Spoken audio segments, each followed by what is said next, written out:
श्री स्वामी समर्थ. मी प्रांजली. उद्या आहे दुर्गा अष्टमी म्हणजेच नवरात्रीतली 8वी माळ.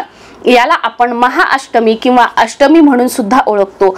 नवरात्रीमधील ही अष्टमी तिथी अतिशय महत्त्वाची मानली जाते. या दिवशी प्रत्येक घरोघरी एक विशिष्ट पद्धतीने कन्यापूजन केलं जातं.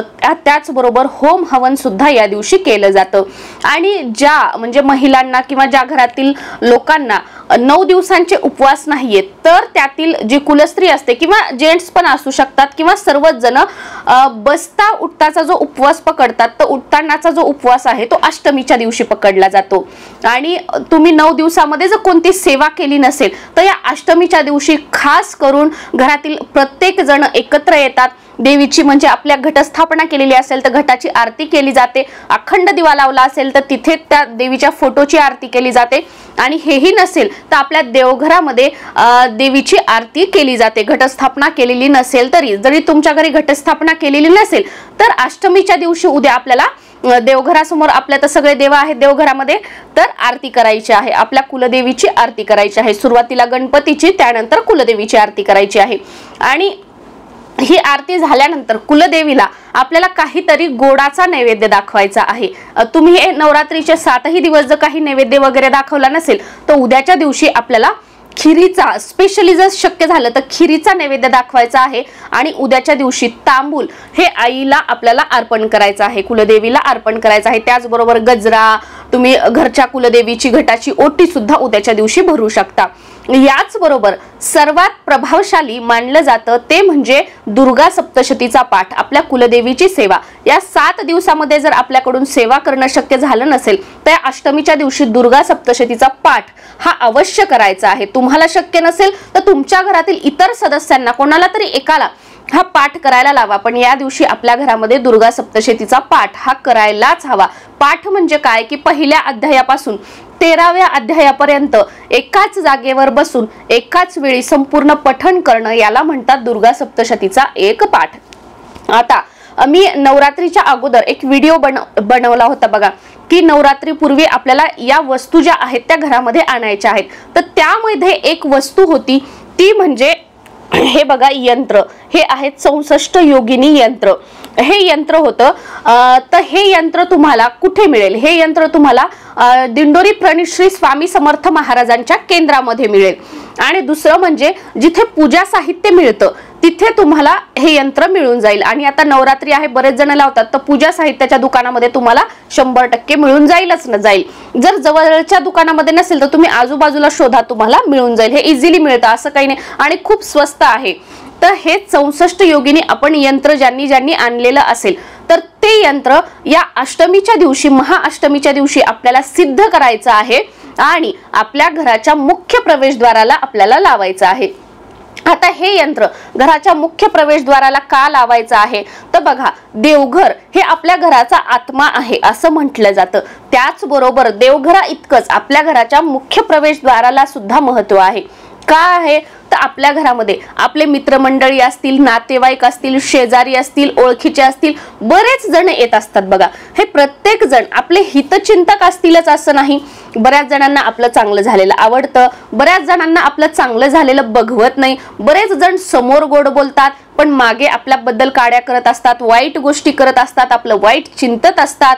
आणि बऱ्याच वेळेला जर तुमच्या घरामध्ये सतत भांडणं होत असतील, नवरा बायकोमध्ये वादविवाद होत असतील, मुलं व्यसनाच्या आहारी गेले असतील, घरामध्ये पैसा टिकत नसेल, आजारपण असेल, रोगराई असेल, तुमच्या घरामध्ये सतत कोणाला नजर लागते, अगोदर सगळं व्यवस्थित होतं पण अचानक तुमची कोणासोबत ओळख झाली किंवा तुमचं चांगलं झालं आणि ते कोणाला तरी देखवलं नाही, कोणीतरी काहीतरी करत आहे आणि त्यामुळे तुमच्या घरामध्ये सगळं वातावरण विस्कळीत झालेलं आहे, शांतता राहिलेली नाहीये, असं बऱ्याच जणांच्या घरामध्ये असतं बघा.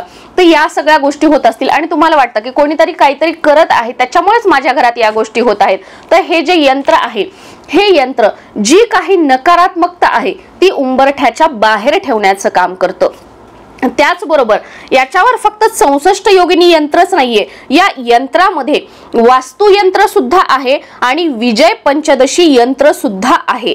त्यामुळे हे यंत्र जे आहे ते अतिशय महत्त्वाचं आहे. हे यंत्र आपण दुकानाच्या बाहेर सुद्धा लावू शकतो आणि आपल्या घराच्या मुख्य प्रवेशद्वाराच्या बाहेर सुद्धा लावू शकतो। आणि दर जे महिन्याला जी दुर्गा अष्टमी येते त्या दुर्गा अष्टमीला सुद्धा आपण या यंत्राची पूजा करू शकतो। आता हे मुख्य प्रवेशद्वाराला कसं लावायचं, सिद्ध कसं करायचं ते तर सांगतेच, पण मुख्य प्रवेशद्वाराला बघा हे असा टेप असतो ना, डबल साइडेड टेप, तर हा लावायचा आणि असं दाराला हे चिपकून द्यायचं, म्हणजे दाराला चिकटवायचं। आता हे कुठे लावायचं, तर आपलं मुख्य प्रवेशद्वार आहे, तर मुख्य प्रवेशद्वाराच्या बाहेरच्या साईडला आपल्याला की कोणीही जरी आलं तर त्याची नजर या यंत्रावर पडावं असं मध्यभागी दरवाजाच्या लावायचं आहे। खूप वरती पण नाही, खूप खाली पण नाही, अगदी म्हणजे आपल्या एक ॲव्हरेज जी हाईट असते त्या हाईटच्या बरोबर कोणी आलं तर बेल वाजवताना वगैरे त्यांना दिसेल किंवा ते समोर उभा राहिले, आपण दार उघडण्याची वाट बघत, तर त्यांची नजर याच्यावर गेली पाहिजे। असं आपल्याला हे मुख्य प्रवेशद्वाराच्या मध्यभागी लावायचं आहे। जेव्हा त्या व्यक्तींची नजर याच्यावर पडेल तर त्यांच्या मनामध्ये जी ही काही नकारात्मकता आहे, निगेटिव्हिटी आहे, जी घेऊन ते आपल्या घरामध्ये प्रवेश करत असतील, आता चांगलेही व्यक्ती असू शकतात पण ते कुठेतरी गेले असतील आणि त्या जिथे गेले त्यांच्या मनात यांच्याबद्दल वाईट असेल, ती निगेटिव्हिटी यांना हे झालेली असेल, तर ती निगेटिव्हिटी सुद्धा बाहेरच थांबल्या जाईल आणि व्यक्ती ज्या आहेत त्या आपल्या घरामध्ये प्रवेश करतील आणि ते जे वाईट विचार करतात त्यांचा हवा तो प्रभाव जो आहे तो आपल्या आयुष्यावर पडणार नाही। यासाठी हे जे यंत्र आहे ते आपल्या घरामध्ये लावणं अतिशय महत्त्वाचं आहे। सगळी नकारात्मकता घराच्या बाहेर, उंबरठ्याच्या बाहेर ठेवण्यास हे आपल्याला हेल्प करतं। आता हे सिद्ध कसं करायचं आहे, तर उद्याच्या दिवशी आपल्याला काय करायचं, आपली सकाळची आरती वगैरे झाली की आपण आणलेलं आहे तर ते जिथे घटस्थापना केली असेल तिथे ठेवायचं, अखंड दिवा लावलेला असेल तिथे ठेवायचं आणि दोन्ही नसेल तर आपल्या देवघरासमोर ठेवायचं आहे। तुमच्याकडे घटस्थापना अखंड दिवा नसेल तरी सुद्धा तुम्ही हे जे यंत्र आहे ते आपल्या मुख्य प्रवेशद्वाराला लावू शकता। समोर आपल्याला एका प्लेटमध्ये हे ठेवायचं आहे।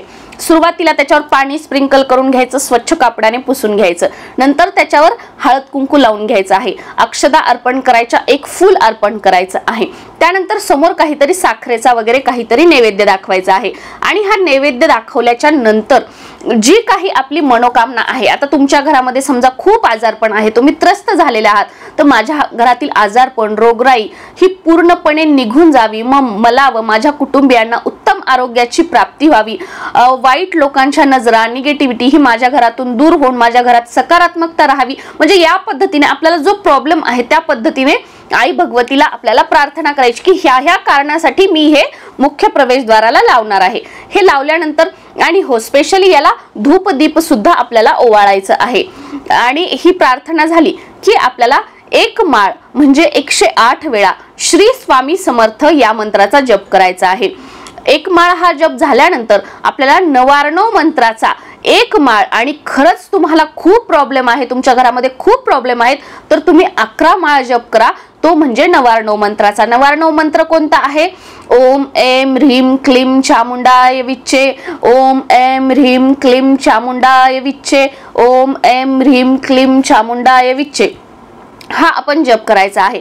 आणि यानंतर आपल्याला सिद्ध कुंजिका स्तोत्राचा पाठ करायचा आहे। शक्य झालं तर सिद्ध कुंजिका स्तोत्र 11 वेळा आपल्याला म्हणायचं आहे। सिद्ध कुंजिका स्तोत्र हे अतिशय प्रभावी आहे, अतिशय प्रभावी आहे।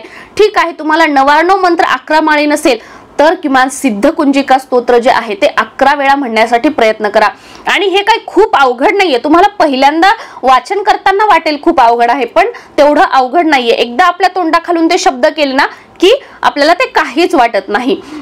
तर सिद्ध कुंजिका स्तोत्र म्हणायचं आहे। आता तुम्हाला एक वेळा तुम्ही सिद्ध कुंजिका स्तोत्र म्हटलं पण तुम्ही 11 वेळा नाही म्हणू शकत आहे, तर तुम्ही काय करा की मोबाईलवर सिद्ध कुंजिका स्तोत्र लावा आणि त्याच्या बाजूला 11 टाइम्स सिद्ध कुंजिका स्तोत्र युट्यूबवर टाका, येऊन जाईल, ते त्याच्या बाजूला लावून ठेवा। आणि आपण जे आता मंत्र स्तोत्र म्हणणार आहोत ते आपल्याला मोठ्याने म्हणायचे आहेत की त्या मंत्रा स्तोत्राचे जे उच्चार आहेत ते त्या यंत्रावर पडावेत आणि ते सिद्ध व्हावं, मनातली मनात मंत्र स्तोत्र म्हणायचे नाहीयेत। आता हे म्हटल्यानंतर परत एक वेळा आपल्या कुलदेवीला आपल्याला प्रार्थना करायची आहे की मी कशासाठी हे सिद्ध केलं आहे आणि कशासाठी मुख्य प्रवेशद्वाराला लावणार आहे, आणि त्यानंतर आपल्याला हे आपल्या घराच्या मुख्य प्रवेशद्वारावर लावायचं आहे। मी सुरुवातीला सांगितलं त्या पद्धतीने। पिरियड्स असेल, सुतक असेल तर हे आपण लावू शकत नाही, पिरियड्स असेल तर घरातील इतर मंडळींनी लावलं तर चालेल। आणि उद्याच्या दिवशी जर तुम्हाला हे लावणं झालं नाही, काही कारणाने तुम्हाला उपलब्ध झालं नाही, तर जी महिन्याची दुर्गा अष्टमी येते तर त्या दुर्गा अष्टमीला आपण हे लावलं तरीही चालेल, अष्टमी तिथीला. श्री स्वामी समर्थ.